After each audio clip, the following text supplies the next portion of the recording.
Assalamualaikum warahmatullahi wabarakatuh. Perkenalkan, nama saya Muhammad Maulana Ishak dan teman saya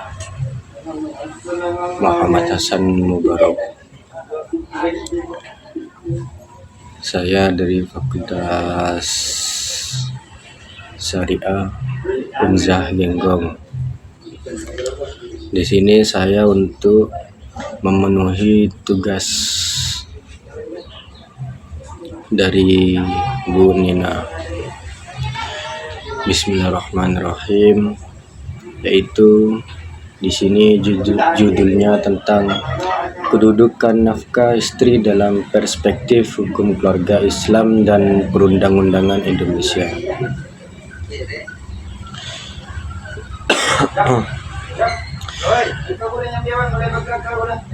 Yang pertama yaitu nafkah istri merupakan salah satu tema yang sangat penting dalam di kursus hukum keluarga Islam karena berkaitan langsung dengan hak dan kewajiban suami istri dalam kehidupan rumah tangga. Dalam hukum Islam, tanggung jawab memberikan nafkah kepada istri bukan sekedar kewajiban, tapi merupakan bentuk tanggung jawab. Jadi ketika kita sudah menikah, mempunyai istri, maka menafkahi sang istri kita itu bukanlah hanya kewajiban, tapi itu juga tanggung jawab kita. Dari mana jika istri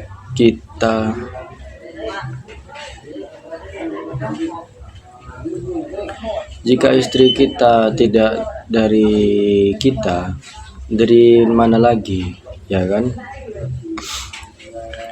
Pembahasan mengenai nafkah istri semakin relevan karena banyaknya kasus perselisihan dan perceraiannya yang salah satu penyebabnya adalah kelalaian suami dalam menunaikan kewajiban nafkah. Pengadilan Agama setiap tahunnya menangani ribuan kasus yang berkaitan dengan nafkah, baik nafkah harian, nafkah selama proses perceraian maupun nafkah pasca putusan. Karena itu penting untuk mengkaji bagaimana kedudukan nafkah istri dilihat dari dua perspektif sekaligus, hukum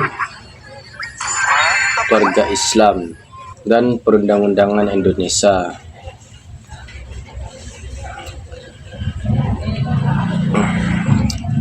Dalam Al-Quran, kewajiban suami memberi nafkah ditegaskan secara jelas dalam Quran Surat An-Nisa ayat 34 yang menyatakan bahwa laki-laki adalah pemimpin bagi perempuan karena Allah telah melebihi sebagian mereka atas sebagian yang lain, karena laki-laki itu menafkahkan sebagian dari harta mereka. Jadi tugas laki-laki itu bukan hanya satu tapi banyak. Aslinya dalam kewajiban suami istri lebih banyak suami, karena atas dasar karena termasuk bersih-bersih rumah pun itu hasilnya tugas laki-laki. Tapi kenapa kok dikasih ke perempuan? Karena di dalam sini tuh memang sudah adatnya, memang seperti itu.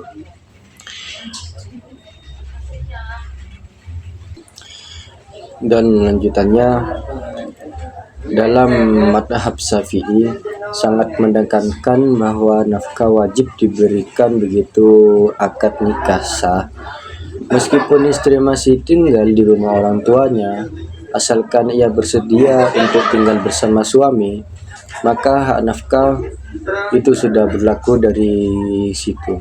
Seperti itu. Yang kedua, dari madhab Hanafi, bahwa nafkah wajib diberikan kepada istri benar-benar tinggal bersama suami, dalam rumah tangga. Jika istri menolak tanpa alasan syar'i, hak nafkah gugur. Jadi perbedaan dalam madhab Syafi'i dan Hanafi, jika madhab Hanafi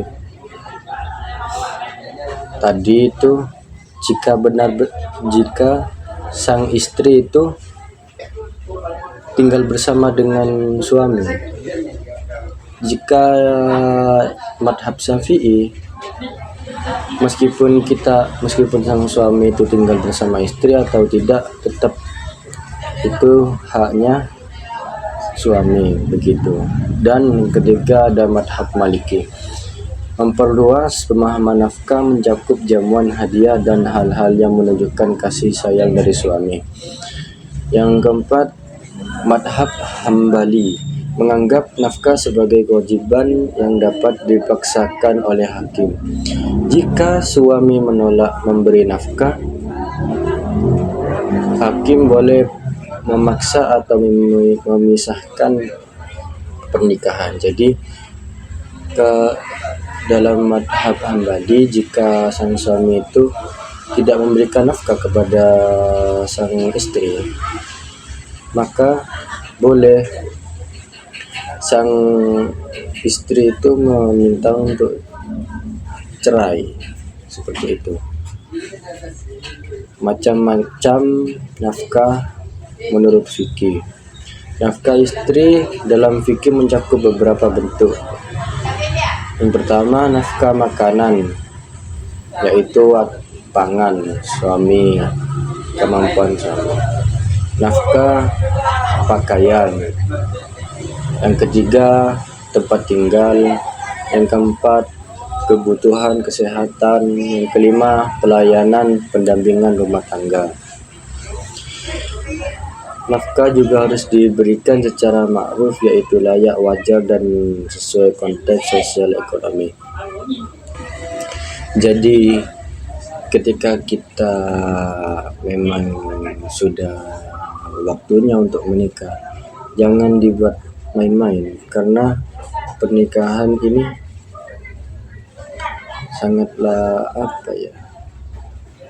sangatlah menantang.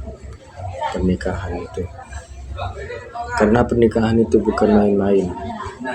Kita harus menjaga sang perempuan, terus istri kita ketika tidak memakai kerudung terus kita biarkan, maka yang dosa siapa? Ya salah kita sendiri, karena kita tidak mengingatkan. Kecuali kalau kita sudah mengingatkan kepada sang istri, itu sudah sudah gugur dalam hak kita, begitu. Dan itulah penjelasan dari saya. Dan selanjutnya akan dilanjutkan oleh Muhammad Hasan Mubarak. Sekian, langsung saja. Dan kami akan melanjutkan apa yang sudah dijelaskan oleh saudara kami Maulana Ishaq. Kedudukan nafkah istri dalam Perundang-undang Indonesia tahun 1974 nomor 1. Undang-Undang Perkawinan pasal 34 ayat 1 menyatakan suami wajib melindungi istrinya dan memberikan segala keperluan hidup berumah tangga sesuai dengan kemampuannya. Ini menunjukkan bahwa nafkah adalah kewajiban hukum, bukan sekedar moral. Besarannya disesuaikan kemampuan suami, tetapi tetap harus layak. Itu nafkahnya sesuai dengan kemampuan suami, tapi harus layak. Kelalaian dapat berakibat hukum, termasuk alasan istri mengajukan cerai gugat. Itu apabila tidak layak dalam menafkahi kepada istrinya. Kompilasi hukum Islam disebut juga atau KHI pasal 80 memberikan rincian nafkah sebagai berikut. suami wajib memberikan nafkah ma'ruf yaitu sandang, pangan, papan. Suami wajib memberikan biaya rumah tangga dan perawatan kesehatan. Nafkah wajib walaupun istri berpenghasilan. Ini wajib meskipun istri sudah mempunyai penghasilan. Poin ketiga sangat penting. Bekerjanya istri tidak menggugurkan hak nafkah, karena nafkah adalah kewajiban suami sejak akad nikah. Hak istri menurut nafkah melalui pengadilan.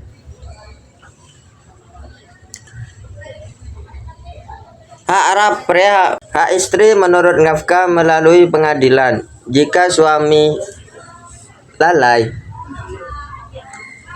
istri dapat mengajukan gugatan nafkah, cerai gugat, tuntutan nafkah iddah, tuntutan nafkah mut'ah, tuntutan hak-hak anak.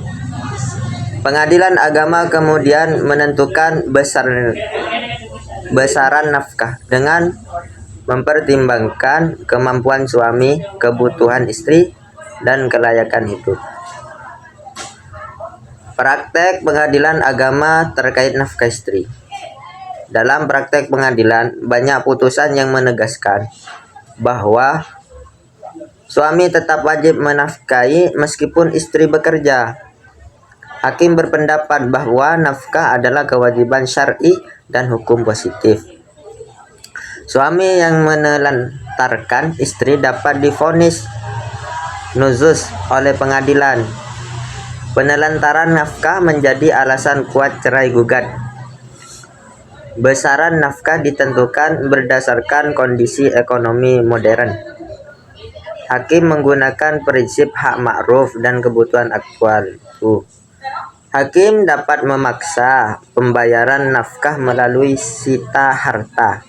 Jadi hartanya itu disita. Bila suami bandel, harta suami dapat disita untuk menutupi nafkah. Ini menunjukkan bahwa hukum nasional memberikan perlindungan kuat bagi hak nafkah istri. Nah, kesimpulannya dari yang sudah dibahas sebelumnya dari Saudara Maulana Ishaq dan juga saya, yakni nafkah istri adalah kewajiban yang tegas dalam hukum Islam berdasarkan Al-Quran, hadis, dan ijma ulama. Perundang-undang Indonesia memperkuat prinsip tersebut melalui Undang-Undang Perkawinan dan KHI. Nafkah mencakup kebutuhan fisik, emosional, dan tempat tinggal yang layak. Ini salah satu nafkah yang harus dilakukan atau kewajiban bagi suami, tempat tinggal yang layak. Dalam praktek pengadilan, hak-hak istri terhadap nafkah sangat dilindungi, bahkan dapat dipaksakan oleh hakim. Meskipun istri bekerja, hak nafkah tetap berlaku. Penghasilan istri tidak menggugurkan kewajiban suami. Sarannya kepada suami istri perlu memahami hak-hak dan kewajiban untuk mencegah konflik rumah tangga. Kepada ulama dan tokoh masyarakat penting memberikan edukasi tentang kewajiban nafkah dalam masyarakat. Kepada perbuatan kebijakan perlu adanya pedoman baku penentuan nafkah agar putusan pengadilan lebih konsisten. Kepada pengadilan agama, penggunaan pendekatan maqasid al-syariah perlu diperluas untuk memastikan keadilan bagi perempuan. Sekian dari kelompok kami. Apabila banyak kesalahan, saya mohon maaf sebesar-besarnya. Wabillahi taufiq wal hidayah. Assalamualaikum warahmatullahi wabarakatuh.